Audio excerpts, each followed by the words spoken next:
Hi students, how are you? Students, I am going to start next video lecture for you. In this video lecture, we will study about IUPAC name of the ether. ठीक, तो first example for you CH3 CH2 CHCl O CH2 CH2 CH3. अब देखिए मैंने इसे इस तरह से लिखा है, कोई यहाँ पर कुछ में नहीं दे सकता है आपको CH3 CH2 CH Cl O CH2 CH2 और यहाँ पर CH3. इस कंडीशन में भी आपको मिल सकता है, ये कोई बात नहीं है, इससे भी और अलग कंडीशन में मिल सकता है. तो मैंने यहाँ पर सिंगल बॉन्ड यहाँ पर रिप्रेजेंट लिख रहे हैं, मैंने यहाँ पर किए हैं, तो कोई बात नहीं है, इसमें भी कर लेते हैं लोग.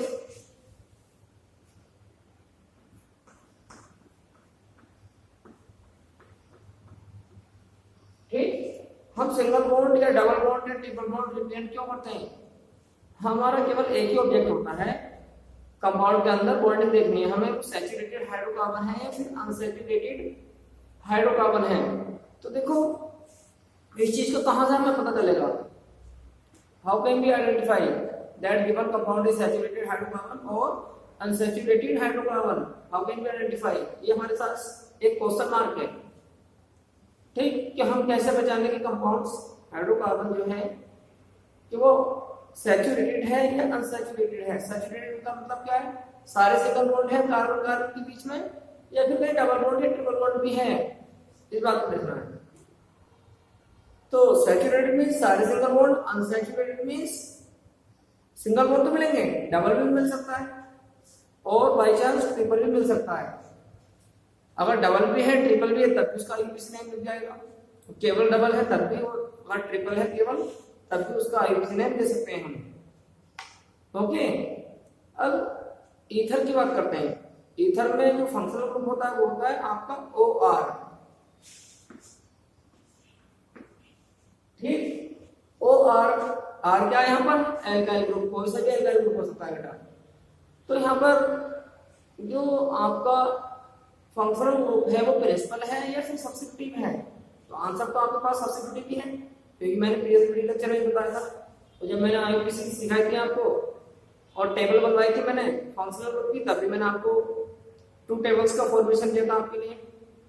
एक थी प्रिंसिपल ग्रुप के लिए और एक थी आपकी सब्स्टिट्यूटिव ग्रुप के लिए टेबल. तो बताओ सब्स्टिट्यूटिव ग्रुप में है, तो इस चीज को आपको याद होना चाहिए कि कौन सा ग्रुप प्रिंसिपल ग्रुप है ऑर्गेनिक केमिस्ट्री के अंदर, तो कौन सा सब्स्टिट्यूटिव ग्रुप है, इस चीज को आपको आना चाहिए.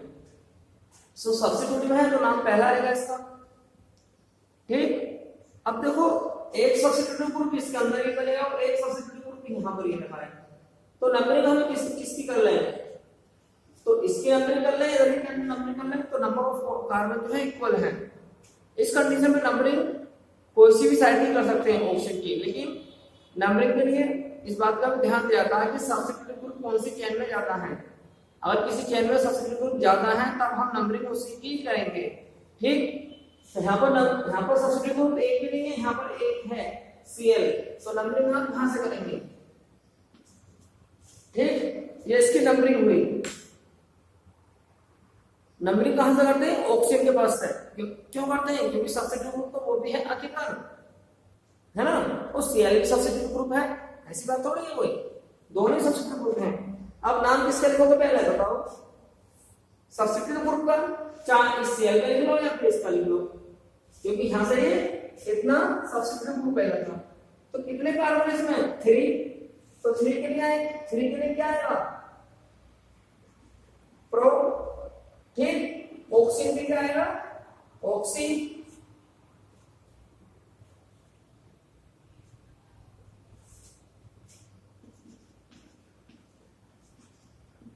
यह है आपका प्रो प्लस ऑक्सी.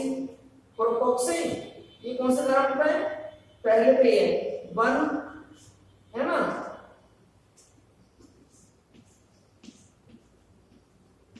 1 क्लोरो. कितने कार्बन है इसमें? 3. 3 के लिए क्या आएगा? प्रोब,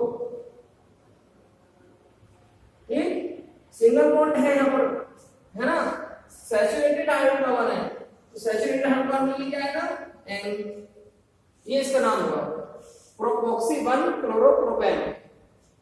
ठीक, आप इसे इस तरह भी लिख सकते हैं कुछ, पहली बार में pro plus oxy plus 1 chloro plus pro plus M, इन सबको मैंने कंबाइन किया है। और इससे भी ज्यादा बेहतर तो ये होगा आपके लिए, देखो 3 कार्बन के लिए प्रोपाइल प्लस ऑक्सीजन के लिए ऑक्सीजन, सबको कंबाइन करोगे तो इस तरह का करना पड़ेगा, प्रोपोक्सी 1 क्लोरोप्रोपेन। तो आप किसी का भी नाम लिख सकते हैं, और मैं आपको एग्जांपल देता हूं।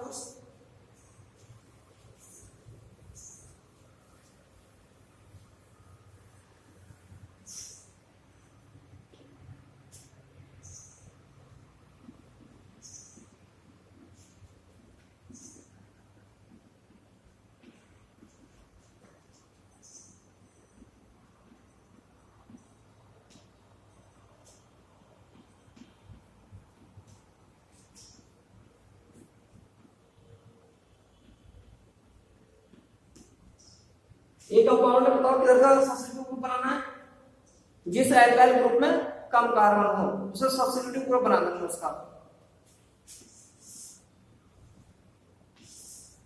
ये आपका सब्स्टिट्यूट ग्रुप है। नाम लिखने का रूल्स केवल यही है, मैंने आपको प्रीवियस वीडियो लेक्चर में बताया था कि इनकी नंबरिंग करने का या ग्रुप को बनाने का मेथड क्या है। तो जो छोटा ग्रुप हो मींस जिस एल्काइल ग्रुप में कम कार्बन हो उसे बना लेते हैं हम सब्स्टिट्यूटिव ग्रुप, किसका, ईथर का। तो इधर में वो भी आएगा ना, तो सबसे पहले इसके नाम लिखना, देखिए क्या नाम लिखोगे आप इसका, ये देख लो आप इसका। तो 2 कार्बन है, तो 2 कार्बन में क्या आएगा, इथोक्सी, इथोक्सी आएगा नहीं आएगा, ठीक, चलो इथोक्सी। इसमें कितने कार्बन है, 4, तो 4 में क्या आएगा, ब्यूट प्लस सैचुरेटेड हाइड्रोकार्बन है, सिंगल बॉन्ड है, तो N आएगा। अब इसे कंबाइन कर दो,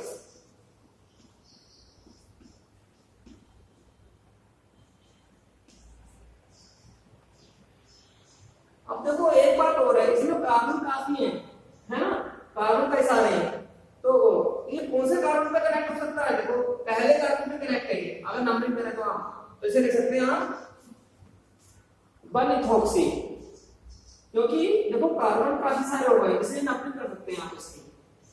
तो 1 इथोक्सी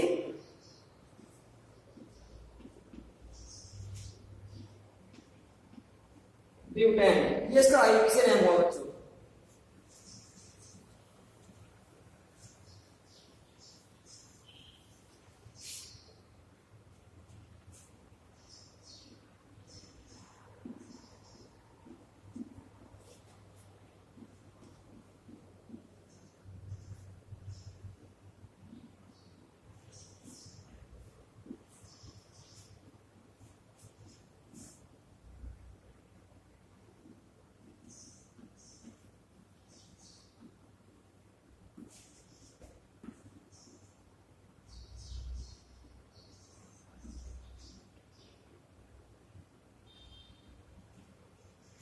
इसका नाम लिखना है, तो ये तो क्या कंपाउंड है, इसके अंदर साइकिल है ना। अब नंबर किसकी करेंगे हम, तो नंबरिंग करेंगे हम जिसमें ज्यादा कार्बन हो उसकी। तो यहाँ पर कितने कार्बन है, 1 2 3 4, और इस चैन में हमारा है ईथर ग्रुप भी है, तो ये इसे बना दो सब्स्टिट्यूटिव। आप इसकी नंबरिंग नहीं करेंगे, अगर यहाँ पर कार्बन ज्यादा होता है इसके अंदर तो नंबरिंग इसी कर लेते हैं। इसकी नंबरिंग करने से कोई फायदा नहीं है, क्योंकि यहाँ पर देखो सब्स्टिट्यूट ग्रुप ये लिखा है यहाँ पर एक, और इसकी नंबरिंग करोगे तो फिर इसकी नंबरिंग नहीं कर पाओगे, तो इसकी नंबरिंग मत करो और नंबरिंग कैसे करो 1 2, केवल 2 तक ही जरूरी है, इधर को पहुंचोगे तो कोई बात नहीं, कर लोगे लो कर लो, नंबरिंग से कोई फायदा नहीं कर पाएगा, क्योंकि हमें पता है नंबरिंग तो इतनी होगी। तो पहले भी आपका ये सब्स्टिट्यूटिव ग्रुप है, तो इसका नाम क्या पड़ेगा आपका 1-methoxy, 1-methoxy। अब इसका नाम दो, ये कौन से पे है, सेकेंड पे है। 2 देखो इसके अंदर क्या है, साइकिल है, तो क्या बन जाएगा साइक्लो, 1 साइक्लो। अब साइक्लो तो है, कार्बन कितने 1 2 3 4 और सिंगल बॉन्ड है सारे, तो 1 साइक्लो,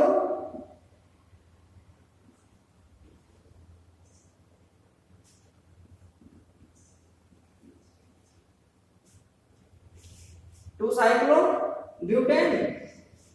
फिर अब देखो इसके नंबर में ये हो, देख लो आप, इसमें कोई गलती तो नहीं है। अब ये जो है सब्स्टिट्यूटिव है, इसमें कंडीशन में देखो क्या है, अगर ये कंपाउंड इस तरह का होता, ये होता, तब ये सब्स्टिट्यूटिव नहीं होता इस कंडीशन में, इसमें ये सब्स्टिट्यूटिव है ना। वो 5 कार्बन है, इसमें कितनी गलती हो रही है,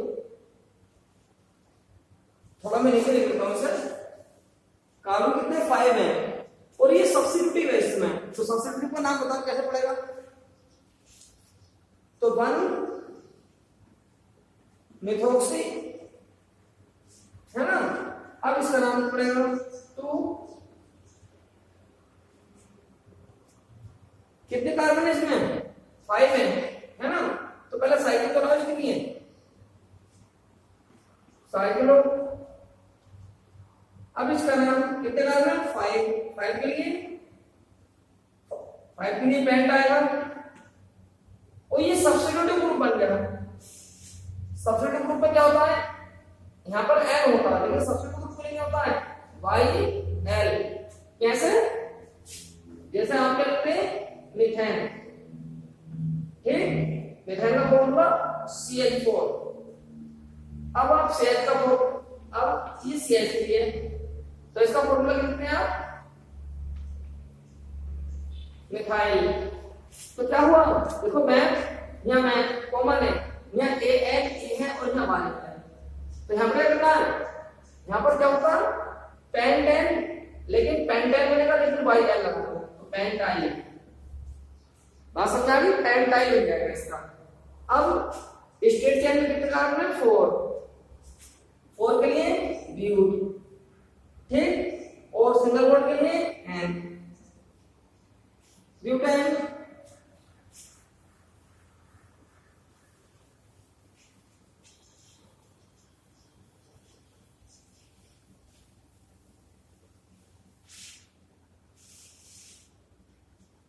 अगर कंपाउंड ये हो इस तरह से CH3,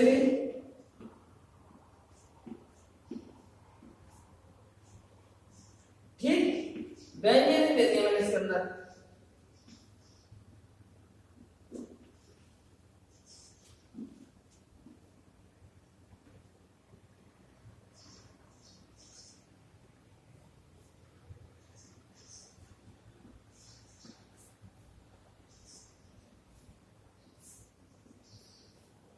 एक बेंजीन मैंने दे दिया, ठीक। तो अब क्या करना है, इस कंडीशन में नाम कैसे लिखा जाएगा इसका, तो देखो यहाँ पर 2 कार्बन है, इधर कार्बन जाना है ना, तो आप नंबरिंग, यहाँ एक बेंजीन है, इधर भी है, कंडीशन ये है ना इसकी, तो इसे आप इतने को आप सब्स्टिट्यूट ग्रुप बना लो। रिंग के लिए कंडीशन है ये कंडीशन रिंग के लिए है, रिंग वाले को सब्स्टिट्यूट ग्रुप बना लो। अब बताओ क्या बनाएगा, ये बेंजीन है ना, तो बेंजीन का क्या आएगा, बेंजीन के लिए पीएच से लिखते हैं ना बेंजीन को, अभी सब्स्टिट्यूट होना पड़ा ना इसमें, तो फिनोक्सी बनेगा। और कौन से पे है, 1 2 कर दे, तो पहले पे ये 1, अगर पीएच के लिए C6H5 के लिए आप लिखोगे तो क्या लिखोगे, फिनाइल लिखोगे, नहीं लिखोगे फिनाइल। अब फिनाइल में क्या ऐड करना तुम्हें, ऑक्सीजन, तो क्या है आपका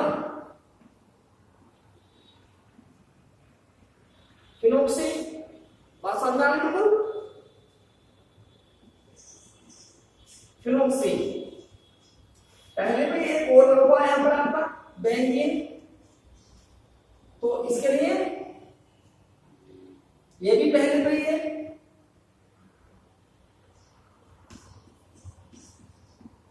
वन फिनाइल, ठीक, 2 कार्बन इसमें, तो 2 के लिए क्या आएगा H, सिंगल बॉन्ड है तो N,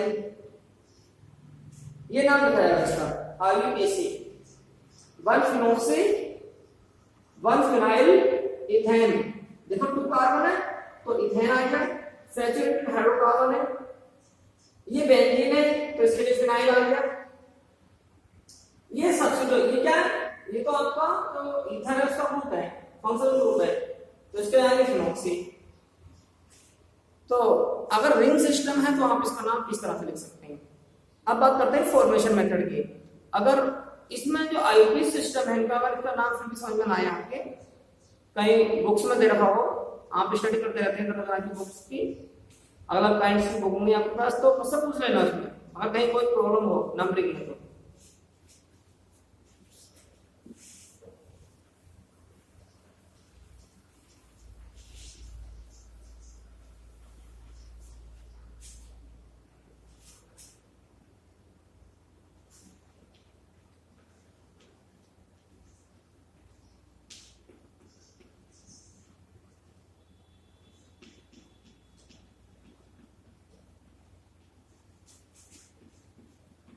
तो फर्स्ट मेथड बोल रहा हूं आपके लिए,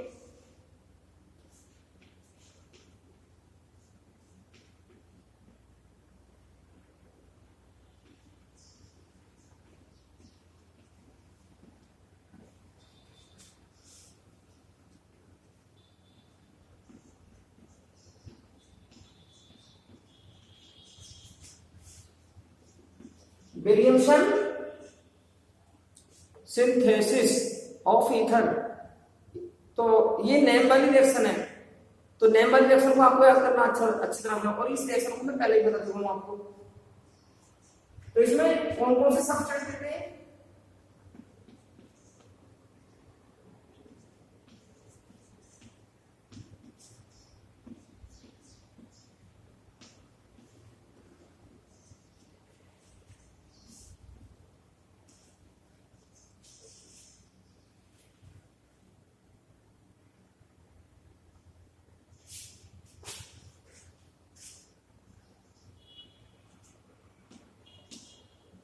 ये आपके सब्सटेंस जो इसमें यूज किए जाएंगे, C2H5ONa प्लस C2H5Cl।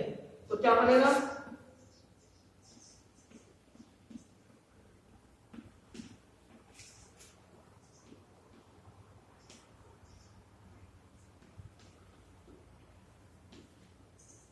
इस रिएक्शन को लिए हमें इसे हीट भी करना पड़ेगा हमें, तब बनेगा।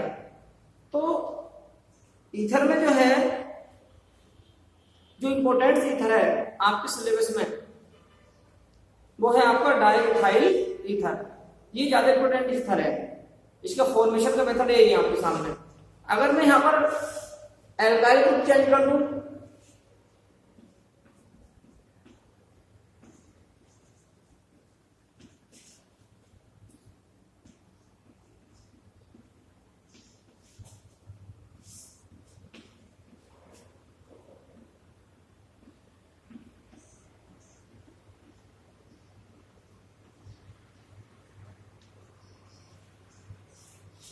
देखो H2 बनेगा क्या, NaCl बनेगा ना यहां पर।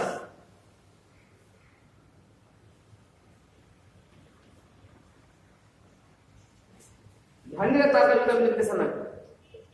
तो आपका NaCl यहां पर बाई प्रोडक्ट है, तब क्या बनेगा यहां पर डाई मिथाइल ईथर। और एक बात और बताऊं मैं, इंपॉर्टेंट बात इनके लिए, जो आप आईयूपीएसी में नाम लिखते हैं वो तो है, उसे तो एक्सेप्ट कर ही रहे हैं ऑल वर्ल्ड के स्टूडेंट्स। जिनके कॉमन सिस्टम में नाम है वो भी आईयूपीएसी ने एडॉप्ट कर लिए हैं। तो डाइइथाइल ईथर को स्टूडेंट्स होल वर्ल्ड में जानते हैं, केवल आप नहीं जानते हो इसका नाम डाइइथाइल ईथर।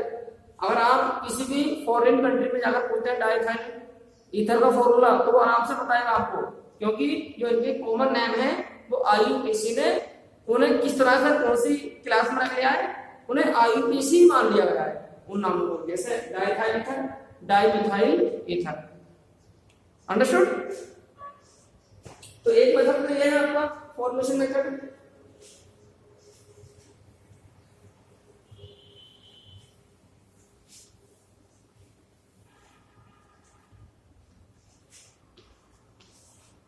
एक है आपका लेबोरेटरी मेथड।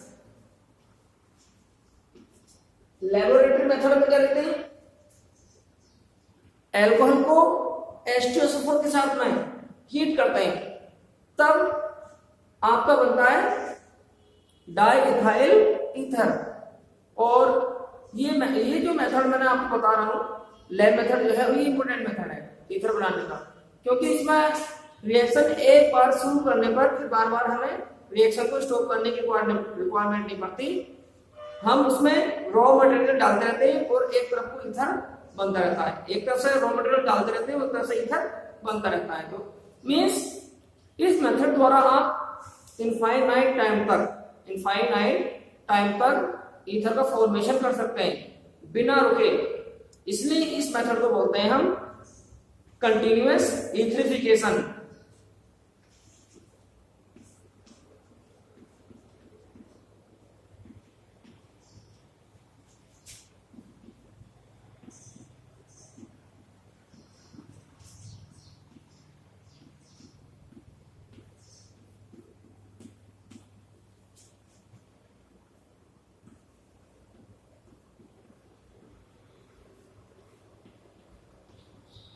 लेबोरेटरी मेथड, ये लेबोरेटरी मेथड भी है और ये आपका इंडस्ट्रियल मेथड भी है, ठीक, और ये आपका कंटिन्यूअस ईथरिफिकेशन मेथड भी है।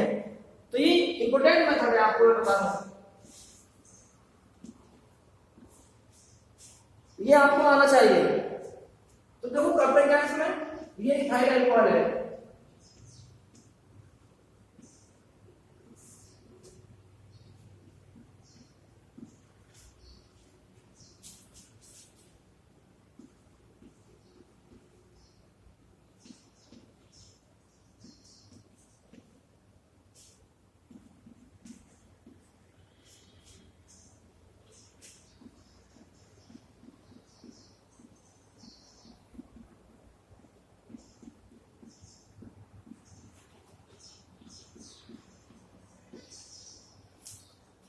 अब बात करते हैं बेटा,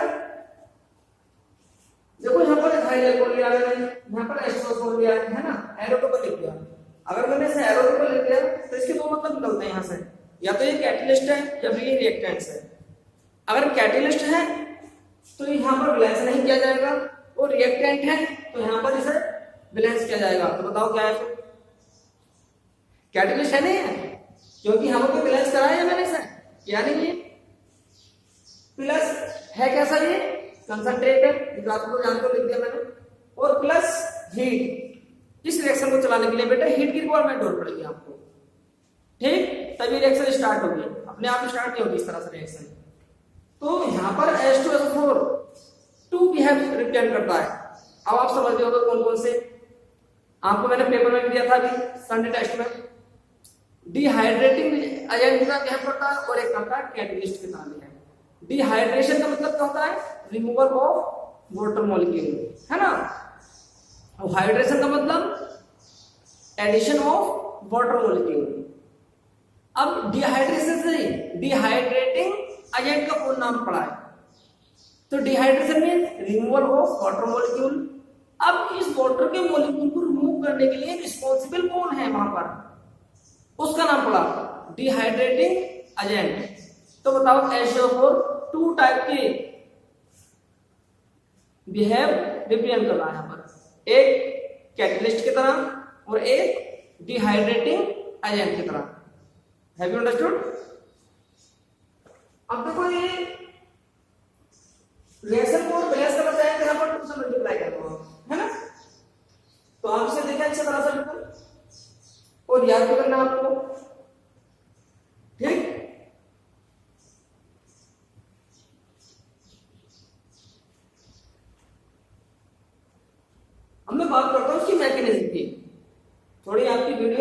हो जाए इसलिए मैं देखना चाहता हूं आपके लिए।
फर्स्ट अब देखो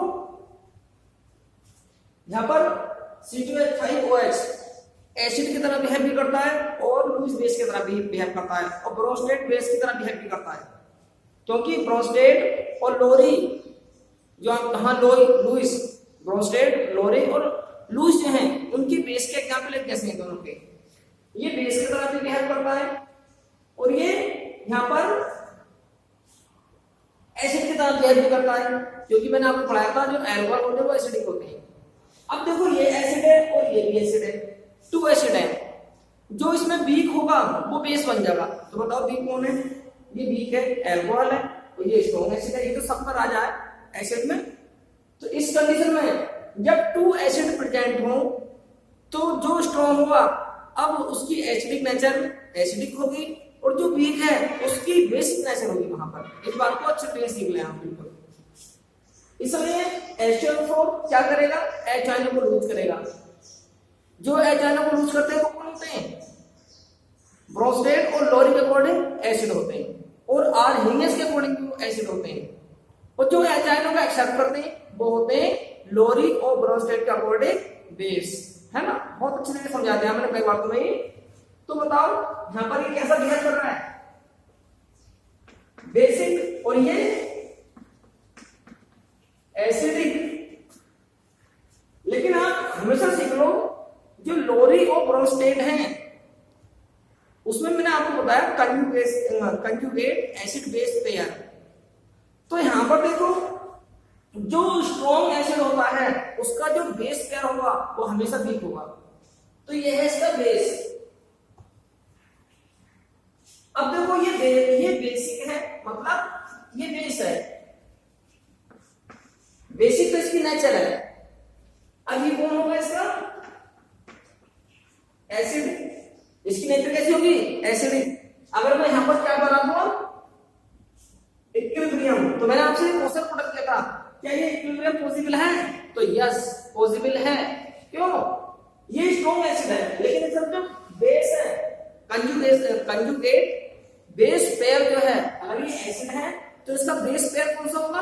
ये वाला, और ये होगा वीक।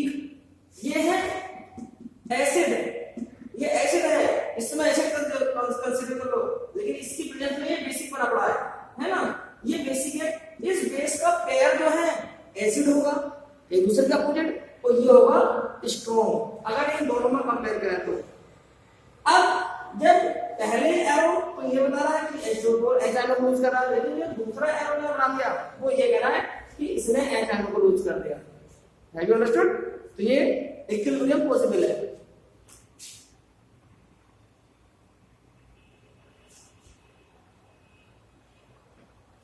ठीक, पहले स्टेप में ये हुआ। ठीक, क्या हुआ?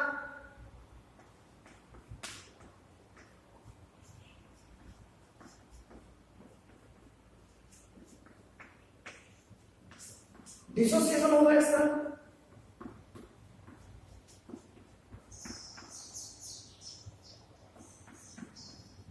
यह साइड वाटर का मॉलिक्यूल। अब ये जो आपका इथाइल कार्बोकेटाइन है ये अटैक करेगा। कहां करेगा?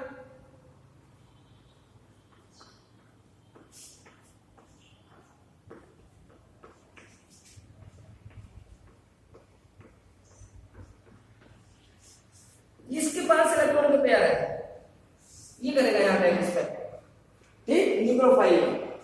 और क्या फॉर्मेशन हो जाएगा इसका,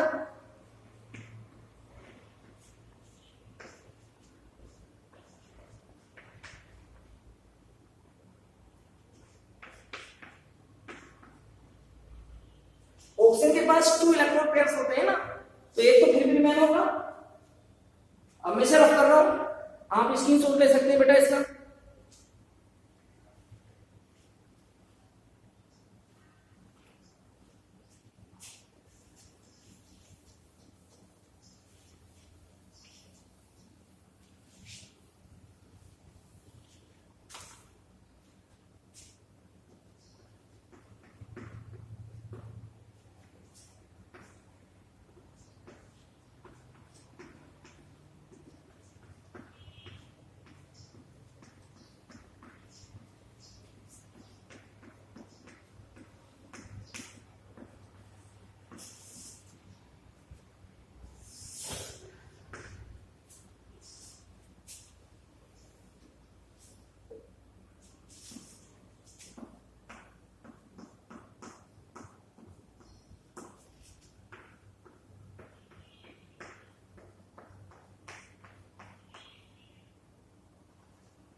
देखो रिएक्शन के एंड में H2O4 जैसा होता वैसे बचा, और यहाँ पर इथाइल अल्कोहल भी बन गया, वो सॉरी डाई इथाइल इथाइल का इथाइल फॉर्मेशन हो गया, और यहाँ पर H2 का मॉलिक्यूल भी वहां से एलिमिनेट हो गया, है ना। तो बताओ जो H2O4 है डिहाइड्रेटिंग एजेंट भी है और वहां पर कैटलिस्ट भी है। तो इस वीडियो लेक्चर में इतने स्टूडेंट्स, नेक्स्ट वीडियो लेक्चर में मिलते हैं बेटा आपसे, तब तक के लिए आपसे बाय।